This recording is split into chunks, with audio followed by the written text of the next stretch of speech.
नमस्कार, स्वागत है आप सभी का model of Indian astrology channel में। मैं हूं पंडित राकेश मिश्रा। आज बात करने वाले हैं राहु के अलग अलग ग्रहों के साथ में बैठ कर के क्या परिणाम देने वाला होता है।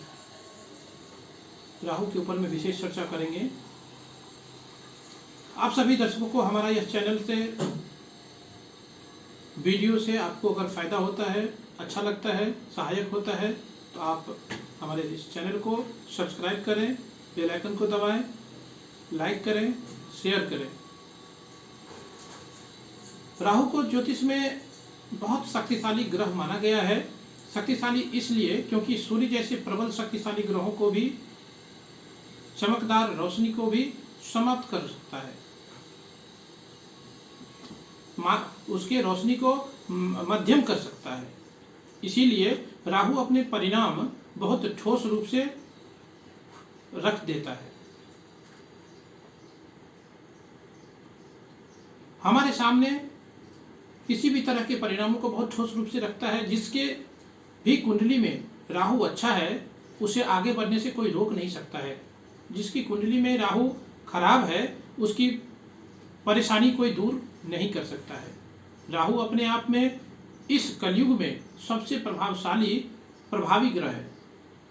उद्योगपति के कुंडली में, राजनेताओं की कुंडली में, मीडिया के क्षेत्रों से या फिर सोशल नेटवर्किंग साइट से, फिल्म स्टार के लिए जो इतना चमकते हैं उन सब की कुंडली में राहु बहुत अच्छा होता है, नहीं तो वह आगे नहीं बढ़ सकते हैं। राहु अलग अलग ग्रहों के साथ में बैठ करके कैसा प्रभाव देता है और अलग अलग भावों में क्या परिणाम देता है, उस पर में विशेष चर्चा करेंगे। हमें यह बात समझना चाहिए कि राहु अच्छा भी हो सकता है और बुरा भी हो सकता है, क्योंकि है तो पापी ग्रह। यह सूर्य को ग्रहण लगाने वाला ग्रह ही है, ऑथोरिटी को क्वेश्चन करने वाला ग्रह है। ज्योतिष में इसे मलेच्छ भी कहा गया। राहु को पाप ग्रहों में पापों का सरदार कहा गया, चोर कहा गया, लंपट कहा गया, स्विमर कहा गया, झूठा कहा गया। ये सब राहु के टाइटल कहे गए। वहीं राहु ने तो अमृत भी तो पिया है।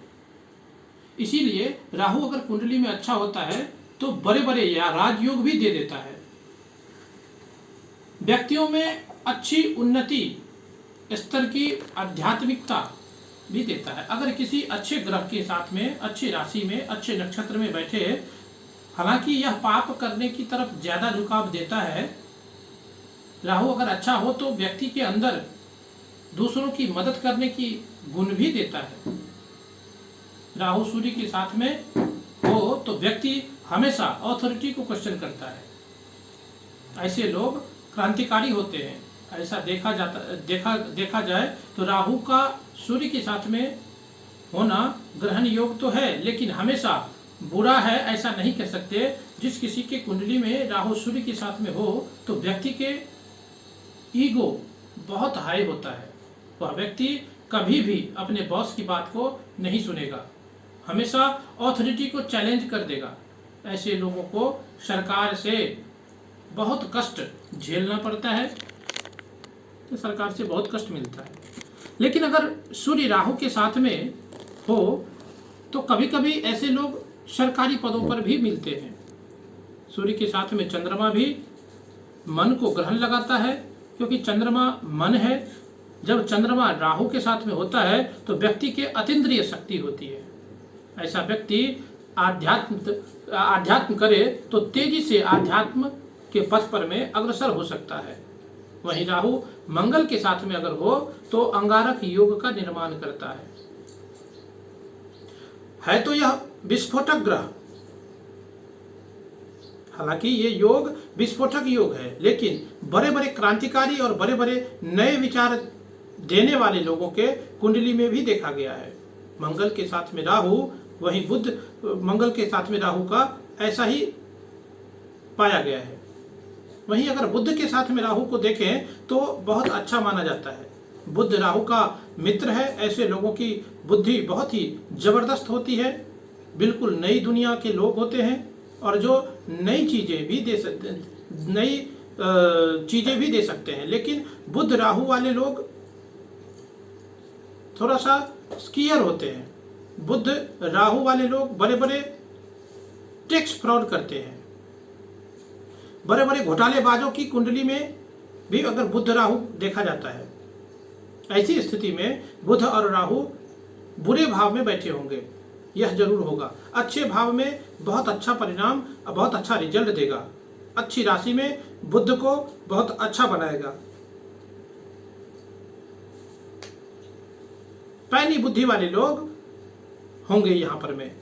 वहीं अगर राहु और गुरु के साथ में बैठा हो तो इसे गुरु चंडाल योग कहते हैं। ऐसा व्यक्ति हमेशा क्वेश्चन करता है, हमेशा धर्म पर सवाल उठाएगा, बड़े लोगों की बातों को जल्दी या आंख मूंद करके नहीं मानेगा।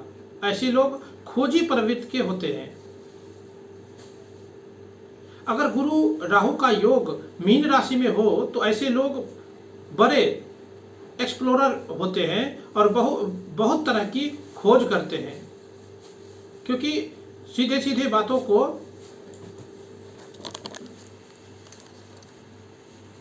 एक्सेप्ट नहीं करते हैं या हमेशा क्वेश्चन मार्क लगाते हैं। यहां पर में शुक्र के साथ में राहु अगर होता है तो यह राहु सारी भावनाओं के, यहां पर सारे भावनाओं को उभार देता है, जो सारी की सारी सांसारिक होती है, क्योंकि शुक्र सांसारिक ग्रह है, भोग विलास का ग्रह है। तो ऐसा राहु शुक्र का योग व्यक्ति सेंसुअल हो सकता है। ऐसे योग अच्छा इसलिए भी नहीं है क्योंकि ऐसे लोग अफेयर में, यहां पर में प्रयासों में इन्वॉल्व होते हैं, एक्स्ट्रा मैरिटल अफेयर्स में ये इन्वॉल्व हो जाते हैं। अगर शनि के साथ में राहु हो तो यह शनि के साथ राहु का होना पितृदोष कहा गया। ऐसे राहु लोगों को बहुत अलग तरह की क्षमता देती है। शनि के साथ में राहु पूरी तरह से शैतान योग कहा जाता है, अच्छा नहीं माना जाता है। लेकिन अगर ऐसा व्यक्ति तंत्र यंत्र योग के सहारे अगर आगे बढ़े तो ऐसा व्यक्ति बहुत जल्दी सिद्धि को प्राप्त कर लेता है। शनि राहु अगर अच्छी राशि में हो, जैसे तुला राशि में, वृषभ राशि में, तो यह योग व्यक्ति को बहुत आगे ले जाता है। अगर शनि राहु बुरे राशि में हो तो व्यक्ति बहुत तेजी से, शनि और राहु अगर कुंभ राशि में हो तो व्यक्ति बहुत अच्छे तरीके से, बहुत तेजी से आध्यात्म के क्षेत्रों में प्रगति करता है। शनि और राहु बहुत ही अद्भुत ग्रह है। राहु शनि का चेला है। पराशर ऋषि कहते हैं कि शनिवत राहु बिहेव लाइक सैटर्न।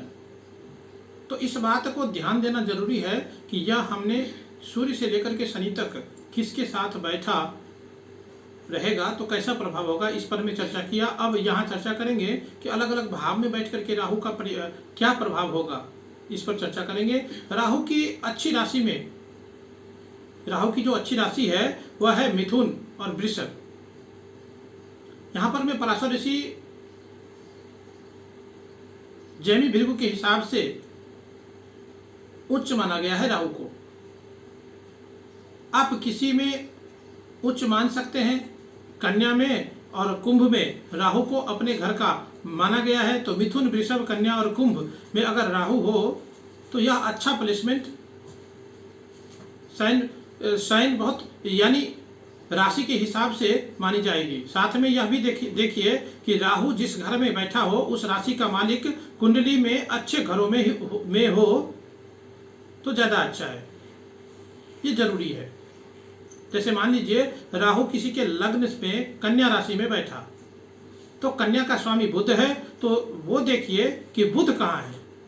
अगर बुध अच्छे घरों में बैठा है तो राहु तभी अच्छा फल देगा। अगर राहु बुरे घरों में बैठा हुआ है तो राहु बुरा फल भी देने लगेगा। थोड़ा बहुत अच्छा और बुरा मिला करके ही फल देगा। इन बातों का जरूर ध्यान रखें। राहु के नक्षत्र भी जरूर देखें, किन नक्षत्रों में बैठा है। राहु जिस ग्रह के नक्षत्र में बैठा है उस ग्रह का भी स्वभाव ले लेता है और वह ग्रह भी राहु जैसा अचानक फल देने लगता है। तो अब यदि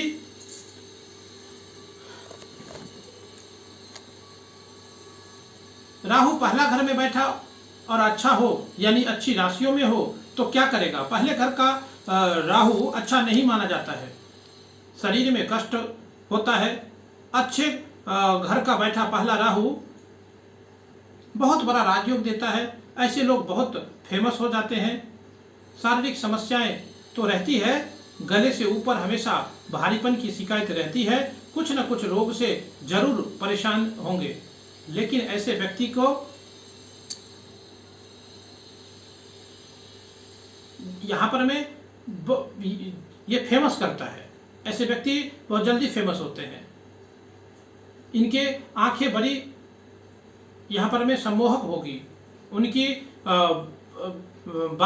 बातों में बड़ा जादू होता है। ऐसे लोग किसी को भी मोह लेते हैं, ऐसे लोगों में गजब की डिप्लोमेसी होती है। राहु पहले घर में व्यक्ति को अतीन्द्रिय क्षमता देता है, अपनी बात को किसी से भी मनवा लेता है, ऐसे लोगों को बहुत अच्छे तरीके से आता है। राहु अगर पहले घर में बैठा हो और सूर्य जहां भी बैठा हो वह घर यहां पर में बर्बाद जरूर हो जाएगा। ऐसा लाल किताब ज्योतिष कहता है। यहां पर में राहु पहले और सूर्य दूसरे घरों में हो तो व्यक्ति को ससुराल पक्ष से कष्ट रहेगा। राहु पहले और सूर्य सातवां हो तो अक्सर तलाक होते हुए देखा गया है या दिखेगा। ऐसी स्थिति में राहु और सूर्य दोनों का उपाय करना जरूरी होता है या करना चाहिए। राहु अगर दूसरे घर में हो तो ससुराल पक्ष से बहुत बदनामी मिलती है। अक्सर ऐसा देखा जाता है जिसका राहु दूसरा और खराब हो तो ऐसे व्यक्तियों को ससुराल से यहाँ पर में झगड़ा रहता है या झगड़ा होता है, या ससुराल की तरफ से उस पर में झूठे आरोप या मुकदमे दायर कर दिए जाते हैं। ऐसे राहु से बचाव करने के लिए मंदिरों में दान देते रहें, यह राहु के बुरे प्रभावों से आपको बचाएगा या रक्षा करेगा। राहु अगर पहले घर में हो तो जरूर सूर्य का दान दे, यानी मंदिर में कुछ गेहूं का कुछ महीनों के बाद जरूर देते रहें। राहु अगर तीसरे भाव में हो तो व्यक्ति कभी भी स्थिर नहीं बैठ सकता है, ऐसे लोग हमेशा घूमते फिरते रहेंगे। तीसरे घर का राहु ऐसे अच्छा माना गया है, अगर राहु तीसरे घर में हो और अपनी अच्छी राशि में बैठा हो, किसी अच्छे ग्रह के साथ में बैठा हो, तो अच्छा योग ऐसा कहा जाता है, ये ऐसा योग बनाता है, अच्छा योग बनाता है, या कुंडली में बहुत सारे दोषों को दूर कर देता है। अगर राहु तीसरे घर में बैठा हो और तकलीफ आ रही हो, बार बार आपका घर बदल जाता हो,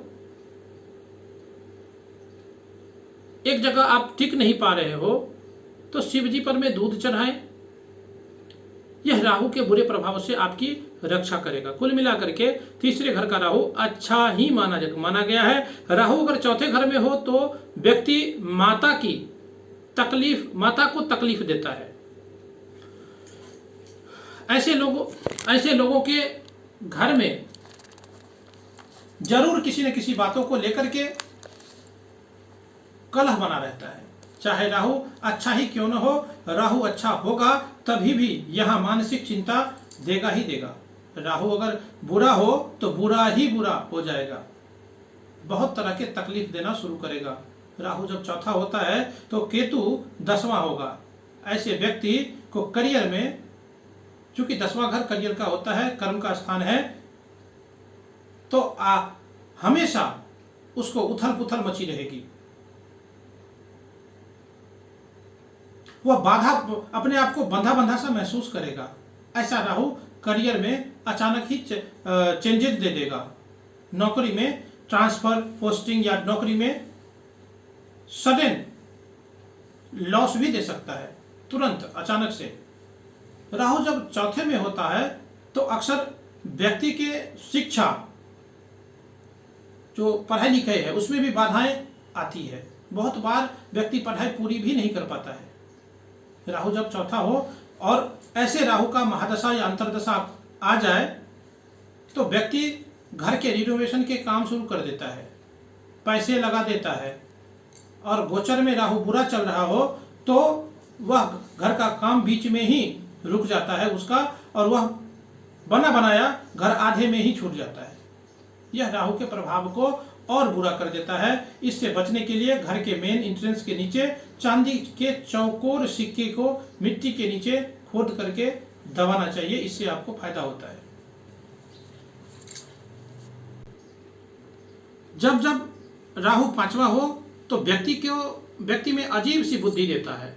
ऐसे लोग हमेशा अलग हट करके सोचते हैं। शेयर बाजार में उन लोगों का दिमाग बहुत तेजी से चलता है। ऐसे लोग वह सोच सकते हैं या भांप सकते हैं जो दूसरा कोई भी व्यक्ति नहीं सोच सकता है। यह लोग आगे क्या होने वाला है इस बात को समय रहते ही समझ जाते हैं।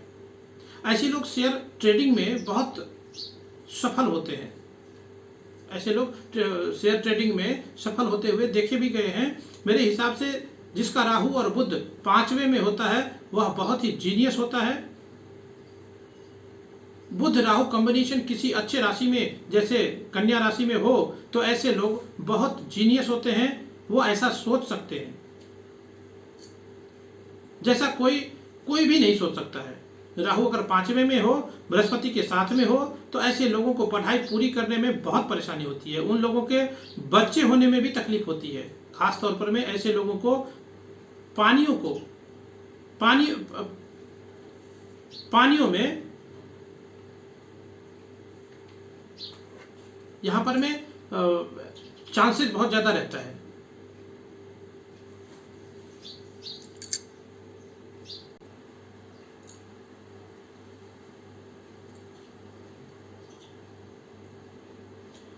ऐसे लोगों के पत्नियों को एबॉर्शन का चांस ज़्यादा रहता है।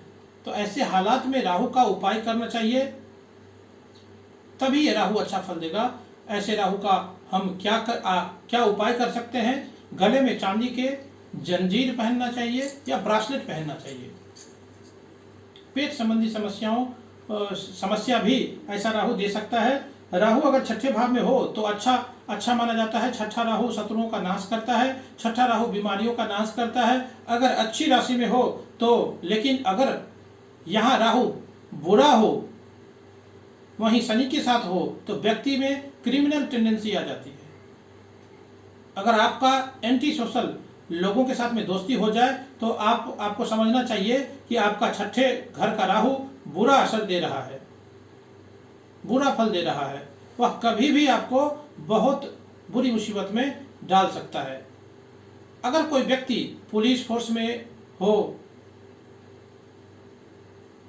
तो या फिर मेडिकल फील्ड में हो तो ऐसा राहु बहुत अच्छा रिजल्ट देता है, क्योंकि आपको ऐसे लोगों से वास्ता पड़ेगा। उस केस में आपको यह राहु तरक्की देगा। डिपेंड यह करता है कि आपका राहु कैसा है, आप किस फील्ड में हैं और आप उसको कैसे यूज कर रहे हैं। राहु है तो बुरा, लेकिन पूरी तरह से बुरा नहीं है। राहु जैसा राजयोग दे सकता है वैसा कोई भी ग्रह राजयोग नहीं देता है। इन सब का विचार करते हुए ही राहु के फलों के बारे में सोचे। यहाँ छठे घर में राहु की और बहुत ही अच्छे शुभ परिणाम के लिए आपको काला कुत्ता पालने से शुभ परिणाम देता है। वहीं सप्तम में राहु हो तो अच्छा नहीं माना गया है, क्योंकि सातवां घर पत्नी का स्थान है, बिजनेस व्यापार पार्टनर का स्थान है। ऐसा आपके पार्टनरशिप के में अगर कोई काम करते हैं तो आपको धोखा मिलेगा।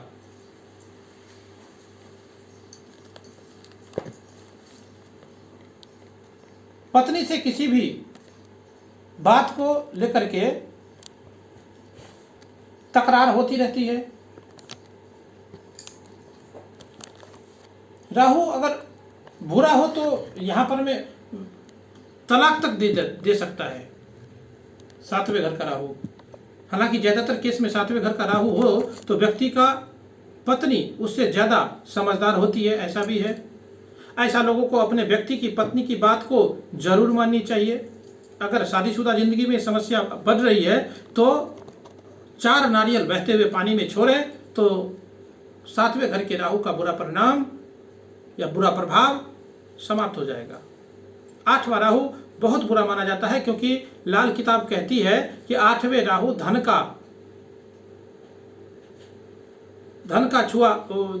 का धुआं उड़ा देती है। ज्यादातर ऐसा देखा जाता है कि 8वें घर का राहु पैसे का मिसमैनेजमेंट करवा देता है। आदमी अपनी क्षमता से ज्यादा खर्च करता है। अगर 8वां राहु हो तो राहु की महादशाओं में आप जितना कमाएंगे उतना सारा पैसा खर्च हो जाएगा। ऐसे लोगों में गैम्बलिंग की टेंडेंसी भी देखी गई है, यानी 8वां राहु अपनी बुरी आदतों के कारण ही पैसों का नुकसान करवाता है। अगर राहु अच्छा हो तो 8वां घर स्पिरिचुअलिटी का भी घर है माना जाता है, गुप्त विद्या का घर माना गया है, रहस्य का घर है, रिसर्च का घर है, एनालिसिस का घर है, शोध का घर है। 8वें घर का राहु में व्यक्ति बहुत बड़ा साइंटिस्ट भी बन सकता है। अल्बर्ट आइंस्टीन का 8वां राहु था। आप देखिए कहां पहुंच गए, कितने बड़े साइंटिस्ट हुए। अब आइए बात करते हैं 9वें घर का राहु। 9वें घर का राहु व्यक्ति में धर्म से दूर कराता है या धर्म के प्रति अनिच्छा देता है, यानी ऐसे लोग धर्म से दूर रहते हैं क्योंकि 9वां घर धर्म का घर है और राहु अधर्म का प्लैनेट है। तो ऐसे में धार्मिक स्थान पर जाते रहें तभी ऐसा राहु ऐसा परिणाम देता है। नहीं तो ऐसे लोग पूजा पाठ न करें, धार्मिक स्थानों पर न जाएं, ईश्वर में आस्था न रखें तो उनके संतान को तकलीफ होती है और उनको भी भाग्य में रुकावट आती है। हालांकि यह राहु अच्छा हो तो व्यक्ति विदेश चला जाता है और विदेशियों के साथ में उनके अच्छे संबंध होते हैं। अब आइए 10वें राहु की बात करूं तो बहुत अच्छा माना जाता है। 10वें घर में राहु से अचानक उछलने की टेंडेंसी को दिखाता है। राहु जिसका 10वें में होता है उसको करियर अचानक उछलता है। पॉलिटिशियन के लिए 10वां राहु मानो अमृत समान है, अचानक सत्ता दिला देता है। ऐसे लोग बहुत बड़े मास लीडर होते हुए जो अपने अद्भुत विचारों के कारण जाने जाते हैं। जैसे महात्मा गांधी, सुभाष चंद्र बोस जी का 10वां राहु था। तो देखिए आज तक लोग उनका नाम ले रहे हैं, याद करते हैं। 10वां राहु व्यक्ति के बहुत बड़े बड़े लोगों से परिचय करवाता है, इंट्रोड्यूस करवाता है। ऐसा व्यक्ति नौकरी में बहुत ऊंचे पद पर होता है। अब आइए 11वां राहु। 11वां राहु बहुत पैसा देता है। 11th हाउस का राहु से ज्यादा पैसा तो कोई दूसरा ग्रह दे ही नहीं सकता है। आपके घर में राहु से ज्यादा धन कोई भी नहीं दे सकता। 11th हाउस आय का घर है, लेकिन ऐसा व्यक्ति अपने दोस्तों और दुश्मनों में फर्क करना ना समझे तो ऐसे लोगों को राहु बहुत नुकसान देता है, क्योंकि 11वां घर मित्रों का भी घर माना जाता है। 11वां राहु गलत तरीके से पैसा कमाने का विचार भी देता है। जब राहु 11वें हो तो व्यक्ति कभी चिंता नहीं करता कि पैसा सफेद है या काला, कैसे माध्यम से आ रहा है पैसा, उसके लिए इतना ही काफी होता है। और यही समस्या आती है अगर राहु 11वें हो और पैसे के सोर्स पर ध्यान न दे तो व्यक्ति जेल तक चला जाता है। इसीलिए 11वें राहु में पैसा कहां से आ रहा है इस बात पर में जरूर ध्यान देना चाहिए। तो राहु बहुत पैसा देता है। यह अगर राहु हो, यहाँ पर में अगर राहु हो तो व्यक्ति को कभी भी नॉनवेज नहीं खाना चाहिए, उसकी संतान के लिए बुरा होता है। 12वें घर का राहु बहुत ज्यादा चिंता देता है, क्योंकि 12वां घर नींद का घर है, सोने का घर है। जिसका राहु 12वां होगा उसको रात में जल्दी नींद नहीं आएगी, देर तक जागने की आदत होगी, बहुत चिंता की आदत होगी और उसका खर्चा बहुत अधिक या कंट्रोल से बाहर होगा। यहाँ 12वें राहु को कंट्रोल करने के लिए एक छोटी सी उपाय करना चाहिए। छोटा सा कागज के ऊपर में कागज में सौंप रखें और उसे तकिए के नीचे रख करके सोएं, नींद अच्छी आएगी। फिर ऐसा राहु आपको परेशान नहीं करेगा या तंग नहीं करेगा। तो ये था राहु के ऊपर में विशेष चर्चा कि अलग अलग भाव में अलग अलग ग्रहों के साथ में राहु क्या परिणाम देता है, किस तरीके का रिजल्ट लेकर के आता है। अगर आप अपनी कुंडली में, जन्म कुंडली में अगर आप देखें अपनी राहु को, उसके हिसाब से आपने ऐसे छोटे छोटे उपाय अगर किए तो अब मुझे विश्वास है कि निश्चित रूप से आप लोगों को समस्याओं का समाधान मिलेगा, आप लोग अच्छा महसूस करेंगे। अगर आप लोगों को हमारा ये कार्यक्रम अच्छा लगता है तो आप इस YouTube चैनल को सब्सक्राइब करें, लाइक करें, शेयर करें। आज के लिए बस इतना ही। जय सिया राम, जय श्री कृष्ण।